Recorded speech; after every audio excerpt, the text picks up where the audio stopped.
Hey everybody, Rahul Shah, Doc Shah Financial, and in today's video, we're going to go over the number one reason why your wife left you. Wait, that's the wrong video.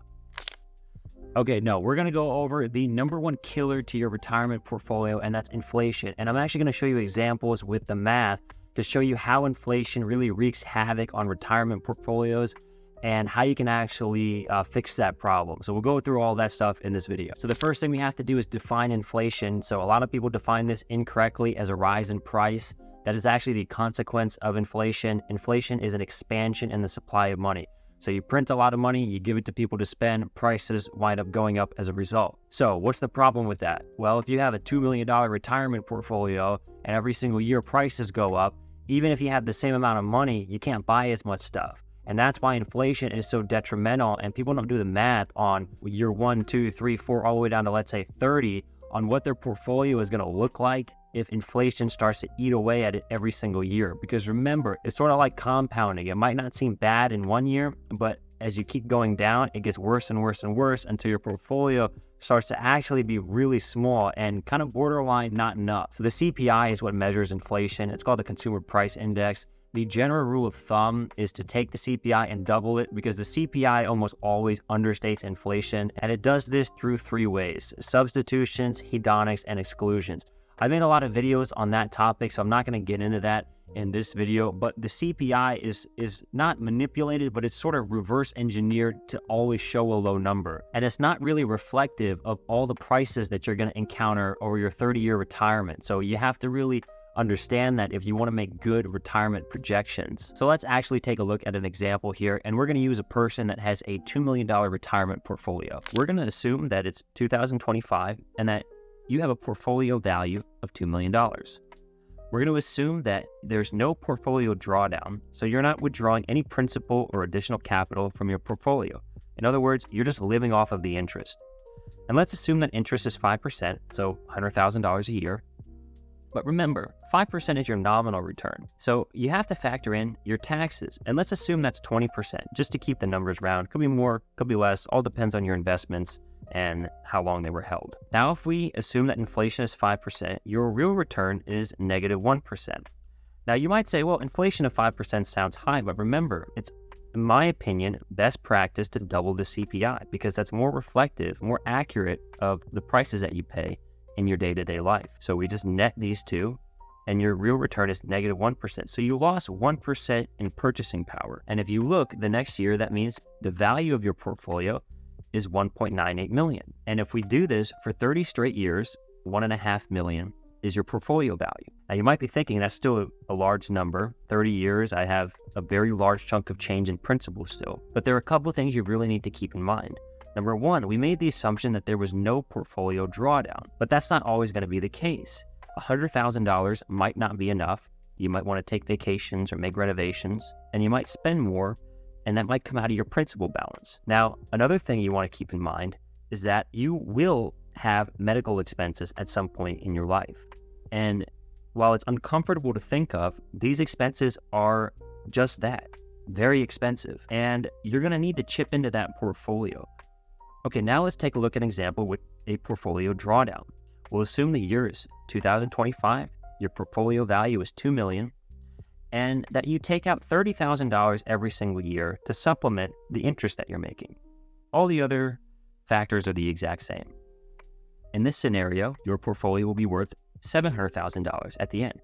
You still have a large chunk of change. Now, if we increase this to, let's say, $50,000, now you're starting to get really close to having nothing. $177,000, call it $200,000. And a lot of this can be mitigated if you can find a way to take this real return and make it positive. Now you have to remember that inflation at 5% is one very big culprit why your real return is negative. And you can't do anything about it. It's out of your control because you can't stop prices from rising. Beyond a certain point, you can't really do anything about your tax rate, provided that you've optimized it and you've done a really good job. Maybe you work with a financial advisor. So you have to really focus on your nominal return.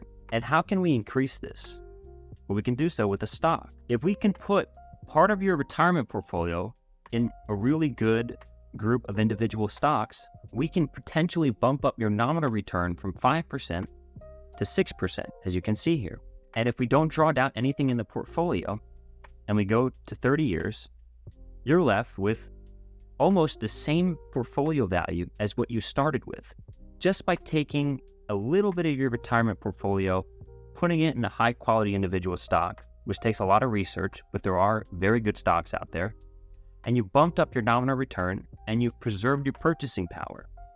And your real return in this example is still negative, but even a little bit of stock exposure made your portfolio value almost unchanged in 30 years. Now let's say that we want to look at a $30,000 drawdown in this scenario. Hit enter, and you're left with $1 million in 30 years. Still a very large chunk of change, a huge safety net. If we want to look at $50,000 drawdown, now you're left with about $400,000. Still a pretty good safety net. And so, again, a little bit of stock goes a long way. And that's what I primarily encourage my clients that are in this phase of life to take on. And I handle their accounts. So I actually go in and manage the portfolios, and I can actually add the individual stocks in the exposure that we want. But when we do so, we get very good results. So you might be wondering, how does owning a stock or group of stocks just raise the return? Well, first of all, it may not raise your portfolio return. If you buy overpriced stocks or just buy random stocks or just chasing stocks, you could wind up losing a lot of money and causing significant irreparable damage to your portfolio. So it's best to go through somebody if you aren't familiar with it. But the way it works in general is stocks tend to have more upside than what's in most retirees' accounts, which are fixed income assets. If your portfolio has a lot of fixed income assets, it's just a contract to get repaid in dollars. There's nothing inherently wrong with that, but if inflation is being created and is going up, well, then all of your subsequent payments that you have scheduled are going to be worth less and less, and you're sort of at the mercy of whatever inflation is. The way to take control and take command over that problem is by having some individual stock exposure or commodity to real estate, but that's a separate topic. The reason why stocks really combat inflation well is because the companies just raise their prices and they increase their earnings, assuming that demand stays the same, and you wind up a lot of the times getting a higher dividend. So the company stock price reflects that movement. And so there's more upside to stocks and there's a little bit more risk if especially if you don't know what you're doing. But again, assuming that you're buying really good high quality stocks, their capital appreciation should offset inflation, and even just a little bit of exposure in a retirement portfolio makes a huge difference. And so that is why owning stocks which price in inflation by raising their prices and raising their dividend tend to actually mitigate a lot of the inflationary effects that you see in a retirement portfolio that a fixed income based portfolio can't do, because you're just bound in the contract to get paid in dollars. You can't really get out of that without suffering a loss most of the time. So hopefully that helps you understand why having a little bit of stock exposure can make a huge difference in your retirement portfolio in preserving the principal for decades. Because the last thing you want to do is not factor in inflation to the correct amount and wind up diminishing your principal balance, because once it's gone, you can't get it back. You've destroyed your capital base. The same capital base that took you 30 to 40 years to accumulate can vanish like that if you don't plan appropriately and if you don't actually run the numbers. And if you need help doing this, running the numbers, actually managing the portfolios and putting high quality stocks in these accounts, just reach out to me. Shoot me an email at raul@dockshawfinancial.com. I'd be happy to discuss and take a look and see if it'd be a good fit. But this is something that can really make a big difference in retirement portfolios. It's just having a little bit of additional stock exposure, but you have to go about it the right way and make sure that you buy the right stocks, because if you just go out and buy random stocks, that's going to cause a catastrophe. So thank you guys for watching this video. I hope you learned something, and I'll see you guys in the next one.